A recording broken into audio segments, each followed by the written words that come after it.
Assalamualaikum semuanya, masih bersama saya Teguh Warsito, dosen PKN STAN.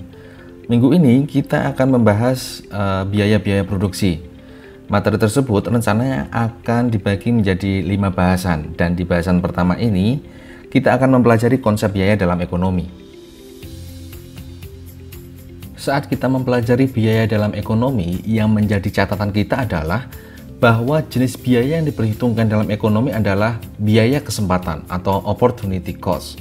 Nah, konsep opportunity cost ini sebenarnya telah kita pelajari baik di pengantar ilmu ekonomi maupun pada pertemuan pertama pelajaran ekonomi mikro kita. Oke, jadi opportunity cost, saya ulangi, ini adalah nilai, manfaat, dan keuntungan lain yang harus dikorbankan, yang harus hilang akibat keputusan mengalokasikan sumber daya untuk hal tertentu. Jadi itu adalah konsep dari opportunity cost. Nah, opportunity cost ini bisa dipandang sebagai nilai dari second best option, nilai dari second best alternative. Artinya nilai dari opsi atau alternatif yang tidak kita ambil.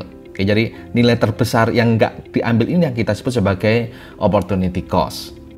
Jadi sebagai contoh, saat kita menganalisis apa opportunity cost kalian waktu kuliah. Oke, jadi mungkin ada beberapa alternatif saat kalian tidak kuliah. Misalnya yang pertama adalah kalian menjadi mungkin operator warnet dengan gaji 1 juta per bulan misalnya. Atau mungkin kalian bisa menjadi kasir toko gitu ya. Dengan gaji misalnya 2 juta per bulan. Nah, di sini konsep opportunity cost kita saat kita menganalisis opportunity cost kalian kuliah dibandingkan bekerja adalah bukan senilai 1 juta ditambah 2 juta tadi, tetapi yang kita ambil adalah opportunity cost-nya adalah second best option atau second best alternative. Artinya yang kita perhitungkan sebagai opportunity cost adalah saat kita rupiahkan adalah senilai 2 juta tadi, yaitu nilai terbesar yang bisa kalian lakukan saat kalian tidak kuliah. Oke, jadi konsepnya seperti itu ya. Nah, opportunity cost ini mempunyai 2 komponen, yaitu explicit cost dan implicit cost. Nah, ini yang nanti akan kita bahas sebagai pembeda antara konsep biaya di dalam ekonomi dengan konsep biaya di dalam akuntansi. Nah, apa itu explicit cost dan apa itu implicit cost? Oke, akan kita bahas. Explicit cost sesuai dengan namanya, ini adalah biaya yang jelas identifikasinya. Karena apa? Karena memang ada aliran uang. Oke, kalau kita analisis biaya produksi berarti ada aliran uang dari produsen atau perusahaan. Nah, ini yang kita sebut sebagai explicit cost. Nah, berbeda dengan implicit cost. Kalau implicit cost ini adalah tidak terdapat aliran uang dari produsen atau perusahaan. Namun, implicit cost ini yang termasuk kita perhitungkan dalam opportunity cost, termasuk kita perhitungkan sebagai komponen biaya dalam ekonomi. Oke, seperti itu ya perbedaannya ya. Nah, ini yang mungkin membedakan salah satu poin yang membedakan antara biaya dalam ekonomi dengan biaya dalam akuntansi. Nah, konsep biaya di dalam akuntansi itu biasanya merupakan biaya aktual atau biaya eksplisit ditambah dengan konsep depresiasi, dan mungkin mengesampingkan atau tidak memperhitungkan implicit cost. Oke, nanti akan kita bahas perbedaannya secara detail. Nah, misalnya kasus ini. Kasusnya adalah Lauren, dia sebelumnya adalah seorang kasir dengan gaji $500, kemudian dia memulai usahanya sendiri dengan membuka toko kue. Kemudian Lauren membeli bahan kue sebesar $1.000.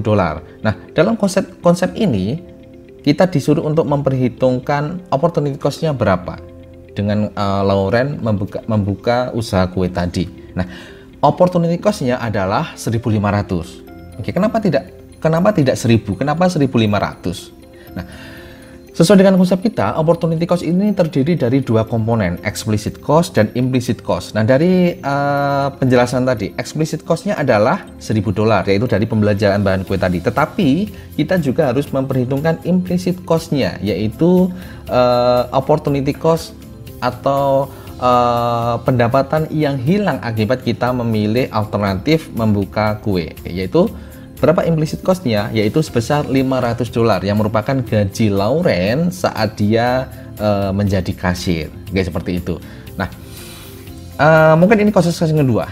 Kasus yang kedua adalah Clara memulai usaha dengan modal $3.000, di mana $1.000-nya merupakan tabungan dan sisanya merupakan pinjaman bank, artinya $2.000 dari pinjaman bank. Nah, bunga bank saat ini adalah 5%. Nah, terkait dengan pembayaran bunga ini, maka komponen opportunity cost yang kita hitung adalah sebesar $150, yang terdiri dari explicit cost sebesar $100 yang merupakan beban bunga yang dibayarkan akibat Clara meminjam uang dari bank, yaitu 5% dikalikan dengan $2.000, $100.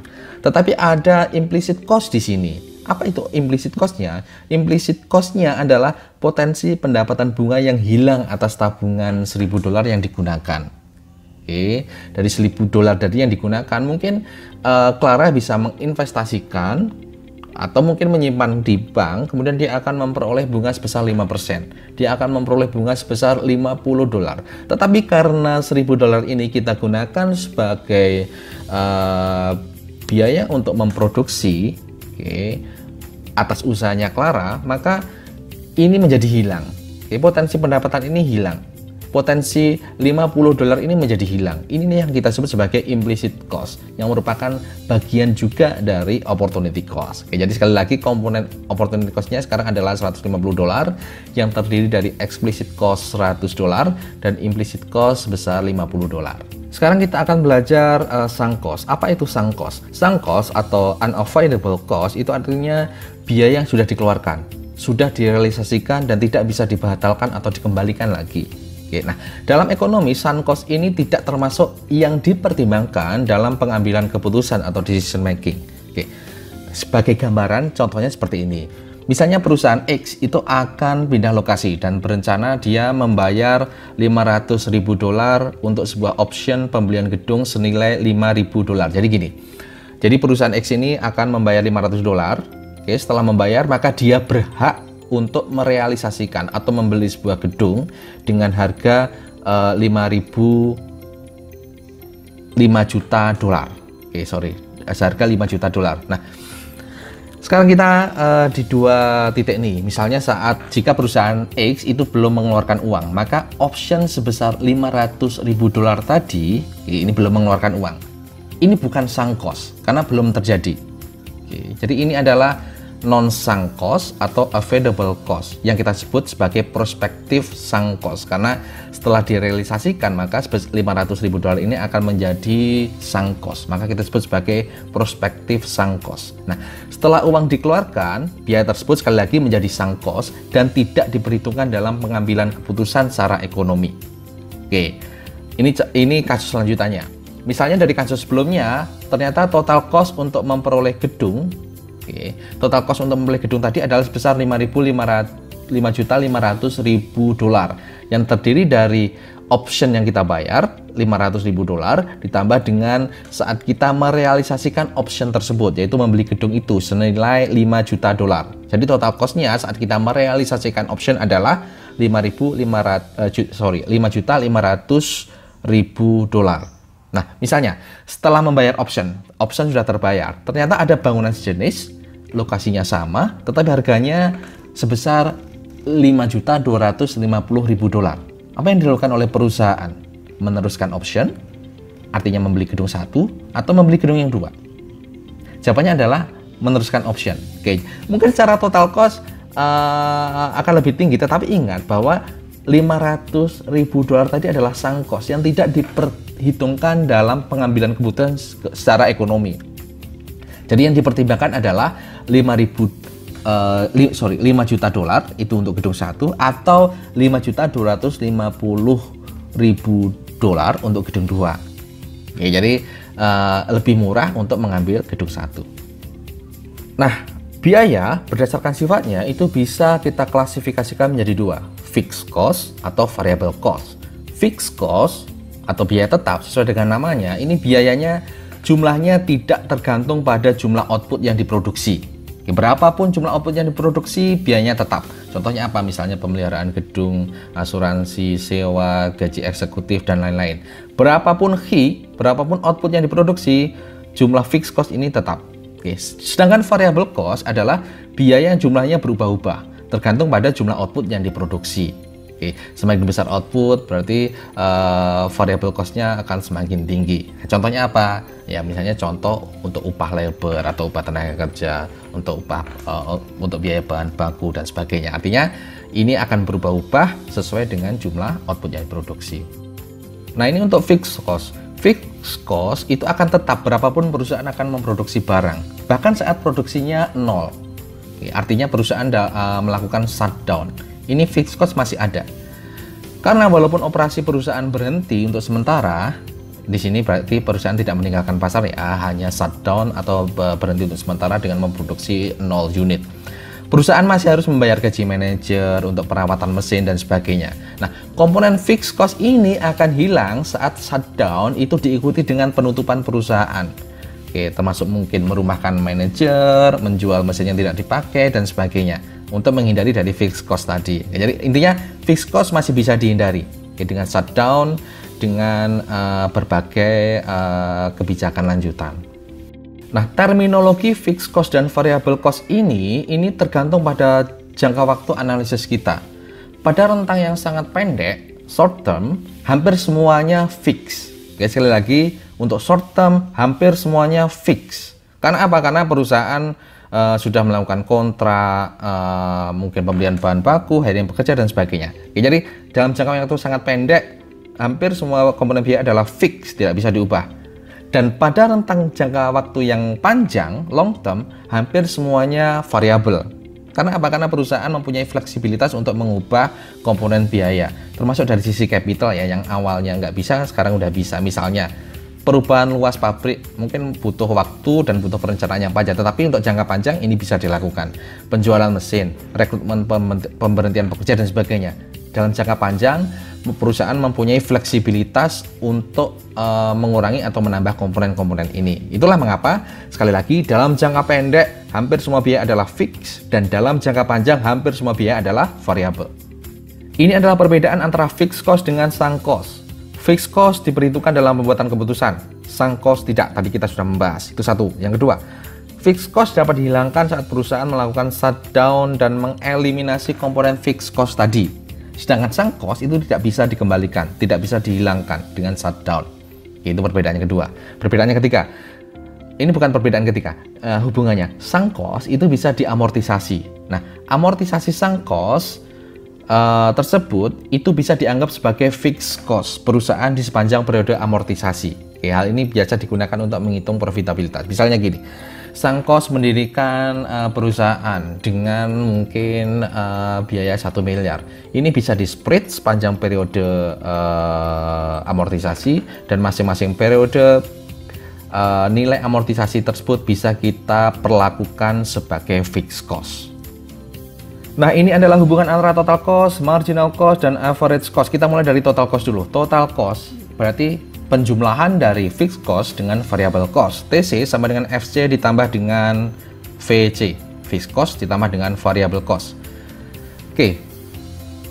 Sekarang kita membahas average cost. Oke, average cost sesuai dengan namanya, ini adalah nilai dari cost dibagi dengan output. Oke, cost dibagi dengan output, karena kita mempunyai, tadi sudah membahas 3 terminologi, ada total cost, ada fixed cost, dan ada variable cost. Maka average cost bisa kita bedakan menjadi average total cost ATC, average fixed cost AFC, dan average variable cost AVC. Oke, ATC, AFC, dan AVC. Rumusnya apa? Rumusnya adalah cost dibagi dengan output. Berarti kalau average total cost berarti total cost dibagi dengan output. Kalau average fixed cost berarti total fixed cost dibagi dengan output. Kalau average variable cost berarti total variable cost dibagi dengan output, dibagi dengan Q. Dan ada hubungan, kalau tadi TC sama dengan FC ditambah AFC, maka ATC sama dengan AFC ditambah dengan AVC. Nah, ini adalah marginal cost. Apa itu marginal cost? Marginal cost adalah perubahan biaya produksi akibat penambahan 1 unit output. Berdasarkan definisi ini, maka marginal cost adalah delta C dibagi dengan delta Q, atau delta TC dibagi dengan delta Q. Delta C sama dengan delta TC itu sama dengan delta VC. Karena apa? Karena komponen tadi total cost itu adalah fixed cost ditambah dengan variable cost. Delta fixed cost, delta FC itu selalu 0 karena selalu fix. nilai fixed cost-nya selalu sama. Jadi delta TC itu akan sama dengan delta VC. Maka MC itu sama dengan delta TC dibagi delta Q atau delta VC dibagi dengan delta Q. Nah, ini adalah hubungan secara tabel antara TC, MC, dan AC. Oke, kita lihat. Yang pertama kita lihat dulu fixed cost atau FC. Lihat, berapapun Q, FC-nya tetap. Inilah karakteristik dari fixed cost. Oke, sekarang kita ke VC. Nilai dari variable cost ini akan berubah sepanjang Q berubah. Semakin banyak Q, maka nilai dari variable cost juga semakin banyak. Oke, itu yang kedua. Yang ketiga, sekarang kita total cost. Total cost merupakan penjumlahan dari FC ditambah dengan VC. Penjumlahan dari 1 ditambah dengan 2. Karena fixed cost-nya tetap, variable cost bertambah sepanjang output, maka total cost juga akan bertambah sepanjang output. Oke, sekarang kita ke marginal cost. Marginal cost adalah delta TC dibagi dengan delta Q. Oke, ini kita ada dua perlakuan, ada dua karakteristik. Oke, di awal sepanjang perubahan Q, setiap Q naik itu akan menyebabkan marginal cost itu semakin turun. Ini terkait dengan increasing marginal returns yang telah kita bahas sebelumnya. Oke, karena ada increasing marginal returns, maka akan terjadi decreasing marginal cost. Oke, nah setelah itu marginal cost akan naik. Itulah yang menyebabkan nanti akan kita bahas MC akan membentuk U-shape, awalnya turun kemudian naik. AFC, average fixed cost, karena fixed cost tetap, Q berubah, maka average fixed cost juga akan semakin turun semakin dengan adanya semakin besarnya Q. Sekarang kita akan membahas average variable cost atau AVC. Nah, AVC ini mengikuti konsep ya increasing marginal returns dan decreasing marginal returns. Jadi di awal produksi saat Q masih kecil dia akan menurun, kemudian dia akan naik. Jadi nanti akan membentuk U-shape. Di belakang nanti akan kita bahas detailnya seperti apa. Demikian juga average total cost. Oke, di awal periode dia akan menurun, kemudian dia akan naik. Jadi ATC ini nanti akan bentuknya juga akan seperti U-shape, berbentuk seperti huruf U. Awalnya turun, kemudian naik. Secara detail nanti akan kita bahas di belakang. Ini hanya untuk pengenalan saja. Oke, terima kasih.